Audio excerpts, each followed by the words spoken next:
BMS academy में आपका स्वागत है।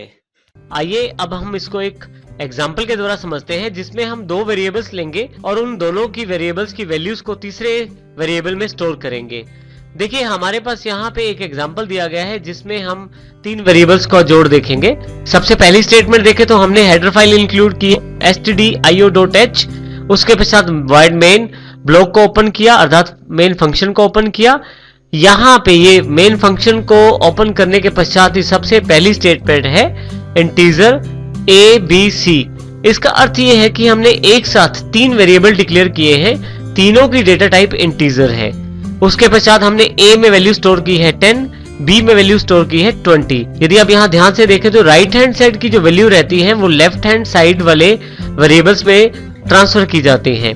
तो इसका अर्थ ये है कि 10 को स्टोर किया जा रहा है A में और 20 को स्टोर किया जा रहा है B में। इसी प्रकार से नेक्स्ट जो लाइन है हमारे पास C equal to A plus B। फिर से ध्यान रखिए राइट हैंड साइड की एग्जीक्यूशन पहले होती है, तो यहाँ पे A प्लस B, क्योंकि A में 10 है और B में 20 है, इन दोनों को जोड़ा जाएगा पहले, फिर जो आउटपुट आएगी उसको C में ट्रांसफर किया जाएगा अर्थात 30। C इक्वल टू 30 रहेगा। तो इस प्रकार से C आपके पास कंप्यूटर में स्टोर किया जाएगा जिसकी वैल्यू होगी 30, जो कि इन दोनों A और B का जोड़ है। अब इन सब स्टेटमेंट्स में से मुख्य स्टेटमेंट प्रिंट F, यदि आप इसको ध्यान से देखें तो थोड़ी सी अलग ये स्टेटमेंट है। इसमें हम मैसेज के साथ कुछ और चीजों का भी प्रयोग कर रहे हैं, जैसे हमारे पास एक %d है यहाँ पे और यहाँ एक C है। C जो हमारा वेरिएबल को रिप्रेजेंट करता है और %d जो हमारे पास है प्लेस होल्डर को रिप्रेजेंट करता है। हम पहले इस स्टेटमेंट के बारे में जानते हैं, फिर इस प्रोग्राम को चला के देखेंगे। यदि हम यहां ध्यान से देखें तो हमारे पास जो printf स्टेटमेंट कुछ ऐसी है। डबल कोट्स जब शुरू करते हैं उसके पश्चात value of C equal to %d, double quotes यहाँ पे क्लोज करते हैं, फिर कोमा डाल के C डाल देते हैं, उसके पश्चात हम इस स्टेटमेंट को क्लोज कर देते हैं। जब आप ये स्टेटमेंट लिखते हैं आपके पास आउटपुट कुछ इस प्रकार की आती है, value of C equal to 30।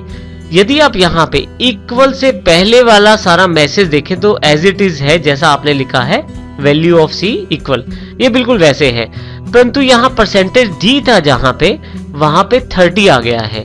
अब इसका अर्थ ये हुआ कि यदि आपको किसी वेरिएबल की वैल्यू को प्रिंट करवाना है और वो वेरिएबल इंटीजर डेटा टाइप का है, तो उस वैल्यू को प्रिंट करवाने के लिए आपको दो चीजें एक्स्ट्रा चाहिए। एक तो आपको %d जो ये जानकारी देता है कि वैल्यू कहां प्रिंट करवाई जाए। यदि %d आगे होता तो वैल्यू आगे आ जाती, बीच में %d लगाता तो बीच में वैल्यू आ जाती। क्योंकि ये %d सबसे लास्ट में है तो इस कारण से वैल्यू जो है वो 30 सबसे लास्ट में प्रिंट हुई है यहाँ पे। और दूसरी जो सबसे इंपॉर्टेंट चीज है वो है उस वेरिएबल का नाम जिसकी वैल्यू हम प्रिंट करवाना चाहते हैं। जैसे कोमा डाल के जो मैंने C लिखा है, ये C वेरिएबल है और इसे डबल कोट से बाहर लगाया गया है। ध्यान दें आप, डबल कोट के बाद कोमा लगाने के पश्चात इसे लगाया गया है। यहाँ पे C वेरिएबल है और ये अंदर जो C है ये एक मैसेज के रूप में है। इस C की वैल्यू, वेरिएबल की वैल्यू को %d के साथ रिप्लेस कर दिया जाएगा। यदि आप यहाँ देखें तो वैल्यू ऑफ C 30 इसीलिए आ रहा है क्योंकि %d की जगह उस वेरिएबल की वैल्यू प्रिंट करवाई गई है जो वेरिएबल हमने printf में लिया है। इसको यदि हम दूसरे एग्जांपल से समझे तो आप ये स्टेटमेंट देखें, इसमें हमने %d पहले लगा दिया है, %d is a value of C। ये हमारी एक मैसेज है, प्रिंटिंग मैसेज है, और कोमा डाल के हमने C डाल दिया है। अब यहाँ यदि आप ध्यान दें तो C की जो वैल्यू है वो %d जो प्लेस होल्डर है उसको रिप्लेस करेगी। तो इसका अर्थ ये हुआ कि %d जो है वो केवल उस स्थान की जानकारी देता है जहां पे वैल्यू प्रिंट करवाई जाए, और साथ में ये जानकारी देता है कि ये जो वैल्यू है वो इंटीजर डेटा टाइप की है। वैल्यू कौन सी प्रिंट करवाई जाए या किस वेरिएबल की वैल्यू प्रिंट करवाई जाए वो आपको कोमा लगाने के पश्चात बताना होता है, जैसे मैंने C बताया है। अब यदि यहाँ आप इसकी आउटपुट देखें तो आउटपुट है 30 is a value of C, अर्थात जो मैसेज है वहां पे %d को 30 से रिप्लेस कर दिया गया है। इस प्रकार से हम कह सकते हैं कि जो प्लेस होल्डर्स होते हैं उनको हमारे वेरिएबल्स की वैल्यू से रिप्लेस कर दिया जाता है, और ये जो प्लेस होल्डर्स होते हैं ये फॉर्मेट स्पेसिफायर्स होते हैं। जैसे %d है ये इंटीजर को इंडिकेट करता है, फॉर्मेट स्पेसिफायर को समझने के लिए हम इस टेबल का अध्ययन करते हैं। यदि यहाँ सबसे पहले देखें परसेंटेज सी लिखा हुआ है, यदि आप किसी कैरेक्टर वेरिएबल की वैल्यू प्रिंट करवाना चाहते हैं तो आप इसका प्रयोग कर सकते हैं। यहाँ एग्जांपल में यदि आप देखें, हमने कैरेक्टर z एक वेरिएबल लिया जिसमें हमने a को स्टोर किया, फिर हमने printf किया। यहाँ पे जहां पे परसेंटेज c लिया है यहाँ पे वैल्यू रिप्लेस हो जाएगी z के साथ, अर्थात इसका अर्थ ये हुआ कि परसेंटेज c यहाँ पे प्लेस होल्डर है z के लिए। आउटपुट कुछ इस प्रकार की रहेगी। इसी प्रकार से यदि हमने परसेंटेज d लिया है तो परसेंटेज d जो है वो इंटीजर वैल्यू के लिए प्रयोग होता है, जैसे हमने एग्जांपल में देखा था। अब इस एग्जांपल में भी देखिए z वेरिएबल है जिसमें 10 स्टोर किया है, इसमें हमने परसेंटेज d लिया है z की वैल्यू को शो करने के लिए, और z की जो वैल्यू है वो परसेंटेज d के साथ रिप्लेस कर दी जाएगी। इसी तरह से परसेंटेज f का इस्तेमाल हम फ्लोट के लिए अब एग्जांपल के द्वारा देख सकते हैं यहाँ पे, और परसेंटेज s का इस्तेमाल हम स्ट्रिंग वेरिएबल के लिए प्रयोग करते हैं। यदि आपके पास एक से ज्यादा कैरेक्टर हो तो आप इस परसेंटेज s का प्रयोग कर सकते हैं।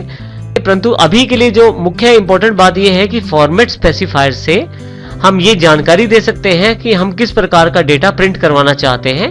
क्या वो डेटा कैरेक्टर डेटा टाइप का है, इंटीजर डेटा टाइप का है, फ्लोट है या स्ट्रिंग वेरिएबल है। तो इस प्रकार से आप फॉर्मेट स्पेसिफायर प्लेस होल्डर्स का प्रयोग कर सकते हैं। हम एक प्रिंटफ स्टेटमेंट में जितने चाहे उतने प्लेस होल्डर्स ले सकते हैं। यहाँ उदाहरण के लिए मैं दो वेरिएबल्स की वैल्यू प्रिंट करवाना चाहता हूँ, तो इसके लिए मैंने दो प्लेस होल्डर्स का इस्तेमाल किया है। यहाँ पे यदि आप देखें तो आपके पास डबल कोट्स में, यहाँ डबल कोट शुरू है, यहाँ पे डबल कोट्स को एंड किया जा रहा है। इसमें आप यदि आप देखें value of a equal to percentage d जो पहला प्लेस होल्डर है a की वैल्यू के लिए, and value of b equal to percentage d जो दूसरा प्लेस होल्डर है b की वैल्यू के लिए प्रयोग किया गया है। इसको यहाँ पे एरो के साथ भी इंडिकेट किया जा रहा है। जैसे यहाँ पे a देखें आप, जो a वेरिएबल है उसको ऑरेंज एरो के साथ इंडिकेट किया जा रहा है। देखिए a जो वेरिएबल है इसकी वैल्यू पहले वाले प्लेस होल्डर से रिप्लेस की जा रही है, क्योंकि यहाँ पे a पहले स्थान पे है और इसको पहले प्लेस होल्डर से ही रिप्लेस किया जाएगा। यदि आप आउटपुट भी देखें तो value of a equal to 10 है, जिसपे a की वैल्यू 10 है। और इसी तरह से यदि आप ब्लू एरोस को देखें तो ये जो है b की वैल्यू को रिप्रेजेंट करते हैं, जो दूसरे प्लेस होल्डर को रिप्लेस करेगी। देखिए ब्लू एरोस जो है ये दूसरे प्लेस होल्डर्स की तरफ जा रहे हैं, और यदि आप इस एरो को देखें तो नीचे की तरफ यहाँ पे आपके पास value of b equal to 20 है। तो पूरा मैसेज वही है, केवल जो प्लेस होल्डर्स हैं उनको ओरिजिनल वेरिएबल्स की वैल्यू के साथ रिप्लेस कर दिया गया है। आप चाहे तो जितने चाहे उतने वेरिएबल्स आप अपनी प्रिंटफ स्टेटमेंट में शामिल कर सकते हैं। इसमें आप प्लेस होल्डर्स का ध्यान रखते हैं, और इसमें यह भी ध्यान रखना जरूरी है कि पहले नंबर पे आया हुआ वेरिएबल पहले प्लेस होल्डर को रिप्लेस करेगा और दूसरे नंबर पे आया हुआ वेरिएबल दूसरे प्लेस होल्डर को रिप्लेस